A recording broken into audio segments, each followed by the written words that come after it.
Bismillahirrahmanirrahim. Assalamualaikum warahmatullahi wabarakatuh. Alhamdulillah, syahadu alla ilaha illallah, syahadu anna Muhammadan abduhu wa rasuluh. Allahumma sholli ala Muhammad wa ala ali Muhammad amma ba'du. Perkenalkan, nama saya Sahrul Ramadan, NPM 196102000 dari Prodi Sejarah Peradaban Islam. Di sini saya akan menjawab beberapa pertanyaan dalam ujian tengah semester mata kuliah Bahasa Sumber yang diampu oleh Bapak Aan Budianto, SPD MA. Baik, mungkin langsung saya mulai saja dari pertanyaan yang pertama. Pertanyaan pertama adalah mengapa sering terjadi perbedaan interpretasi sumber dalam penulisan sejarah. Baik, akan langsung saya jawab. Perbedaan interpretasi emang itu sangat terpengaruh oleh siapa yang menulis sejarah. Dalam artian setiap penulis itu memiliki idealisme yang berbeda-beda. Setiap penulis itu juga memiliki latar belakang yang berbeda-beda. Makanya dalam menyikapi satu kasus atau satu sumber, setiap penulis itu bisa menginterpretasi atau menjelaskan atau menuturkan sejarah dengan versi yang berbeda-beda gitu. Misalkan ketika seorang dari kolonial Belanda gitu menyikapi satu sumber sejarah tentang Diponegoro, maka dia akan menulis dalam sejarahnya itu bahwa Diponegoro adalah seorang pemberontak gitu. Tetapi ketika seorang pejuang kemerdekaan Indonesia menulis tentang Diponegoro dan dia mendapati sumber yang sama dengan yang didapati oleh seorang Belanda tersebut, maka dia akan mengatakan sebaliknya bahwa Diponegoro itu adalah pahlawan yang memperjuangkan hak rakyat dan lain sebagainya gitu. Begitupun juga dalam kasus-kasus lain gitu. Banyak sekali didapati dalam penulisan sejarah interpretasi itu selalu saja berbeda walaupun peristiwanya sama. Karena hal ini berkaitan dengan subjektivitas dari sang penulis itu sendiri, di mana subjektivitas itu tidak bisa dihilangkan 100%. Tugas kita sebagai penulis sejarah sejatinya hanyalah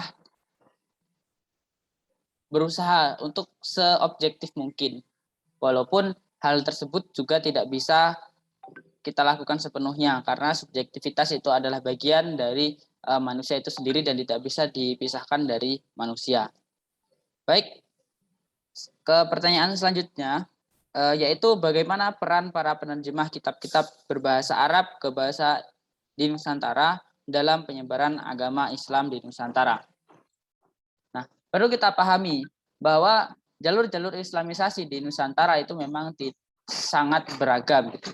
Mulai dari jalur dakwah, jalur perdagangan, jalur perkawinan, jalur politik, ekonomi, dan lain sebagainya. Termasuk pada jalur-jalur intelektual, semacam penerjemahan kitab-kitab berbahasa Arab ke dalam bahasa-bahasa lokal yang ada di Nusantara. Hal ini nampak jelas pada berbagai naskah Arab yang diterjemahkan oleh para ulama ke dalam bahasa-bahasa Nusantara gitu. Misalkan saja adalah berbagai kitab fikih yang terdapat di pesantren hari ini gitu. Di mana kita kenal ada huruf gundul gitu kan, ada huruf gantung yang dimana huruf gantung itu adalah terjemahan daripada kalimat yang ada dalam buku-buku atau kitab-kitab yang berbahasa Arab begitu. Nah, bagaimana perannya dan bagaimana urgensinya dalam islamisasi di Nusantara? Tentu kita paham satu kaidah dakwah di mana dakwah itu adalah berbicara sesuai dengan kaumnya. Maka dengan konteks islamisasi di Nusantara itu sendiri, kita akan dapati bahwa bangsa Indonesia atau Nusantara ini tidak mengerti dengan bahasa Arab. Begitupun juga dengan ajaran-ajaran Islam yang dituliskan dalam bahasa Arab. Maka dari itu kegiatan-kegiatan penerjemahan atau Islam translated itu sangat penting untuk berkembangnya ilmu-ilmu Islam, bacaan-bacaan Islam, ajaran-ajaran Islam yang semakin terserap ke dalam kebudayaan masyarakat.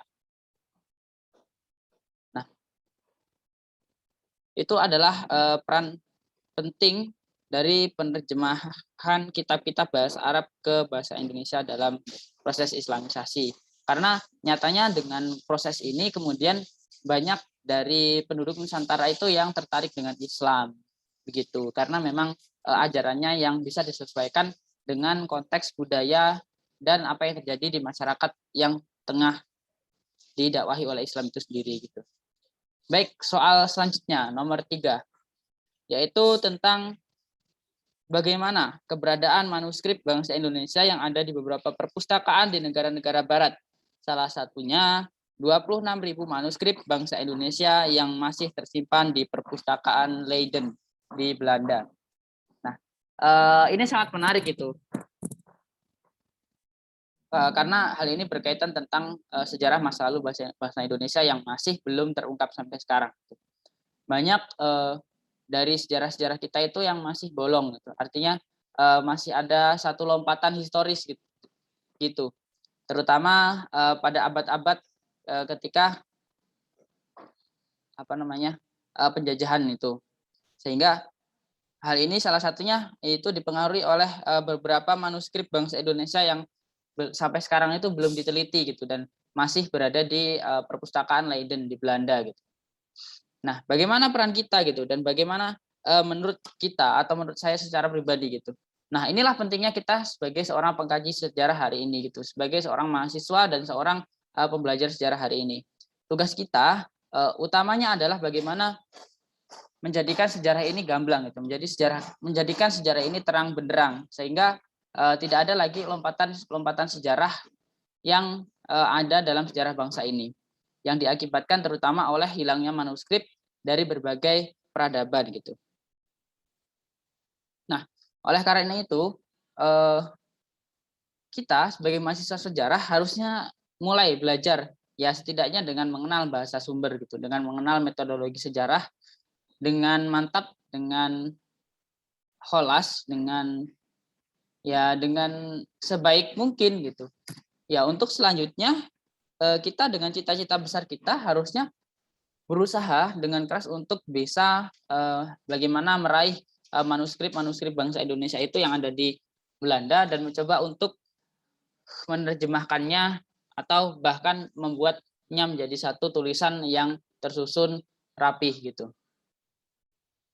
Itu adalah usaha atau ikhtiar kita bersama dalam dunia sejarah ini.